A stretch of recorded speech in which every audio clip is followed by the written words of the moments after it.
Tre persona që njihen si lidhje ngushtë të shumë kërkuarit Talo Çela janë ekstraduar të njëjtë nga Dubai për në vendin tonë. Bëhet fjalë për Ervis Dakën, Maksim Koçin dhe Aldo Xhikën, që akuzohen për disa vepra penale, duke nisur nga ajo e vrasjes deri tek përkraja e autorit të krimit. Ata u pritën në masa të rrepta sigurie në aeroportin e Rinasi dhe më pas u dorëzuan policisë së Burgjeve. Gjykata e posaçme për Ervis Dakën ka caktuar masën e arrestit në burg, pasi sipas hetimeve ka rezultuar se ai në një rast ka tentuar që të vrasë KP-un për shkak të përplasjeve mes bandave të Elbasanit. Nga hetimet ka rezultuar se Daka ka qenë mik i ngushtë i Talo Çelës, duke siguruar kushtet edhe për vrasjen e Arjan Spajis, lidhje ngushtë e Erion Alibejit, që është edhe bashkëpunëtor i drejtësisë. Motivi i krimit ka qenë larja e hesapeve pasi grupi Çopja kishte përplasje me kreun e klanit kundërshtar, të drejtuar nga Erion Alibej. Përveç këtyre episodeve, Ervis Daka ka strehuar në disa raste edhe Talo Çelën, ndërsa për Maksim Koçin, në vitin 2024, gjykata e ka caktuar masën e arrestit në burg në mungesë. Koçi dyshohet se ka marrë pjesë në vrasjen e Klevis Kaplanit dhe në atentatin ndaj shtetasit Irfan Azizi. Në një tjetër episod, ai dyshohet se ka siguruar kushtet për vrasjen e Arben Spajis dhe Ardian Çollakut. Nga ana tjetër, gjykata ka lënë në burg dhe Aldo Xhikën si i dyshuar për veprën penale të përkrajës së autorit të krimit, të kryer në kuadër të grupit të strukturuar kriminal. Ai akuzohet se ka përkrahur autorët në atentatin e Arden Çapjes, ndërsa rreth 2 vite më parë ka ndihmuar edhe Talo Çelën t'i fshihet drejtësisë.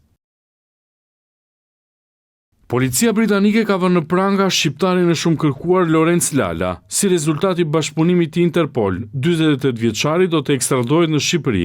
Nga hetimet, Lala dyshohet si organizator dhe financues i vrasjes së Albi Bashaliut në vitin 2021 në Peqin. Sipas bashkëpunëtorit të drejtësisë Artan Tafani, vrasjen e kreu Lair Taxhiu kundrejt shumës prej 50.000 euro, ndërsa Lorenz Lala ishte shpallur në kërkim pasi gjykata e Elbasanit ka caktuar ndaj tij masën e arrestit në burg. Lala akuzohet për disa vepra penale si vrasje për shkak të gjakmarrjes, sigurimi i kushteve për të kryer vrasje dhe grupi strukturuar kriminal. Sipas hetimeve, në fshatin Gjocajn në Peqin në vitin 2021, u vras shtetasi Albi Bashaliu, vrasje e kryer kundrejt shumës prej 50.000 euro, ndërsa pagesa rezulton se i është bërë Lair Taxhiut nga shtetasi Lorenz Lala. Gjykata e posaçme do të vendosë më 26 qershor nëse do të ndryshojë ose jo masën e arrestit në burg për ish-presidentin Ilir Meta. Seanca e së premtes u shty me kërkesë të avokatit të ish-presidentit, i cili kërkoi kohë të njihet me aktet e reja hetimore që dorëzoi prokuroria në gjykatë. Ndërkohë mësohet se për këtë dosje, SPAK ka zbuluar edhe një tjetër rast korrupsioni, ku dyshohet i përfshirë Ilir Meta dhe Monika Kryemadhi. Bëhet fjalë për një kartë bankare nëpërmjet së cilës janë kryer shpenzime nga ish-bashkëshortët. Karta e dytë bankare e zbuluar është vënë në dispozicion, po nga biznesmeni Adriatik Shatku, por sipas avokatit të ish-presidentit Kujtim Cakrani, në asnjë moment nuk flitej për veprimet e Ilir Metës, ndërsa karta rezulton se është përdorur nga Monika Kryemadhi. Zoti Meta nuk ka karta. Nuk ka përdorur asnjë kartë, po nuk ka përdorur tani. Shikoj, juve doni të hapni lajme. Kartën e ka përdorur ish-bashkëshortja e zotit Meta. Tetorin e kaluar, ish-presidenti Ilir Meta u vënë në pranga si i dyshuar për korrupsion, pastrimparashe e fshehje pasurie. SPAK nisi hetime ndaj tij me dyshimin se ndikoi në lidhjen e marrëveshjes mes CES dhe kompanisë Dia, duke favorizuar Kastriot Ismailajn në këmbim të vlerave monetare. Po kështu nga hetimet ka rezultuar se ish-bashkëshortët Meta Kryemadhi kanë ndikuar në këmbim të korrupsionit për lidhjen e një marrëveshje interkoneksion mes një kompanie celulare dhe biznesmenit Adriatik Shatku, si dhe për mosdeklarimin e disa shumave monetare për lobimin e Lëvizjes Socialiste për Integrim në Shtetet e Bashkuara të Amerikës, por edhe disa ndryrje kirurgjikale në një klinikë private jashtë Shqipërisë.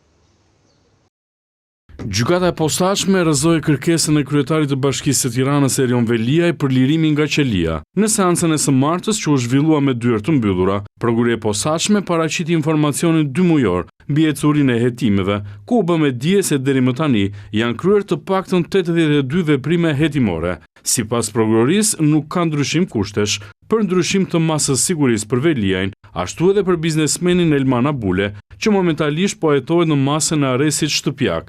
Nga ana tjetër, avokatët e Veliajt kërkuan lirinë në këmbim të garancisë pasurore, ndërsa për Elman Abulen u kërkua masa e detyrimit për të paraqitur, por të dyja kërkesat u rrëzuan nga gjyqtari Erion Bani. Po këtë të marrë, gjykata e apelit të posaçëm miratoi vendimin e shkallës së parë, duke lënë në sekuestro apartamentin që është në pronësinë të kompanisë Agikonos dhe që dyshohet si pasuri e fshehur që përdore nga bashortët Erion Velia e Ajola Xoxa, ndërsa gjykata e lartë ka caktuar datën 8 korrik në orën 12 për shqyrtimin e rekursit të kryebashkiakut për heqjen e masës sigurisë arrest në burg, të caktuar ndaj tij prej muajit shkurt të këtij viti. Shorti ka përcaktuar relator të çështjes, gjyqtarin Albana Boksi, ndërsa Sokolbina e Medi Bici janë antarët e tjerë të trupit gjykues. Rekursi do të shqyrtohet në dhomë këshillimi pa praninë e palëve. Gjykata e posaçme dënoi me 1 vit burg Eglantina Zerën, e cila për shkak të gjykimit të shkurtuar u dënua përfundimisht me 8 muaj heqje lirie. Zera u more pa ndehur nga SPAK në kuadër të dosjes së njohur si 5D, kur në një tjetër proces po gjykohen edhe Redimolla e Mariglen Qato, të dy ish drejtorë të Bashkisë së Tiranës. Me nga 9 muaj u dënua dhe 4 të pandehurit e tjerë në këtë proces, të cilët gjithashtu përfituan ulje të dënimit në 6 muaj heqje lirie, mes të cilëve Enkelejda Qyta, Bruno Koçi, Riviola Baxho si dhe Kristo Zhulati. Ata u gjetën fajtor për akuzën e shkeljes së barazisë në tendera. Nga hetimet është provuar se Zerën në cilësinë e titularit të autoritetit kontraktor Tirana Parking në institucionin e varësisë të Bashkisë së Tiranës, në bashkëpunime të pandehurit Enkelejda Qyta, Bruno Koçi dhe Riviola Baxho, në cilësinë e antarëve të Komisionit të vlerësimit të ofertave, si dhe Kristo Zhulatin, në cilësinë e antarit të njësisë së prokurimit, kanë krijuar avantazhe për bashkimin e operatorëve ekonomik, VAS Construction SHPK dhe Roku Guest SHPK në procedurën e prokurimit me objekt rikonstruksioni sheshit të parkimit tek stadiumi Selman Stërmasi, ndërsa në një tjetër proces u dënua me 1 vit heqje lirie edhe drejtoresha e ish klubit Shumë Sportësh Tirana, Debora Keçi, që u konvertua në 2 vite shërbim prove, por edhe 8 ish zyrtar të tjerë që akuzohen se abuzuan me një tender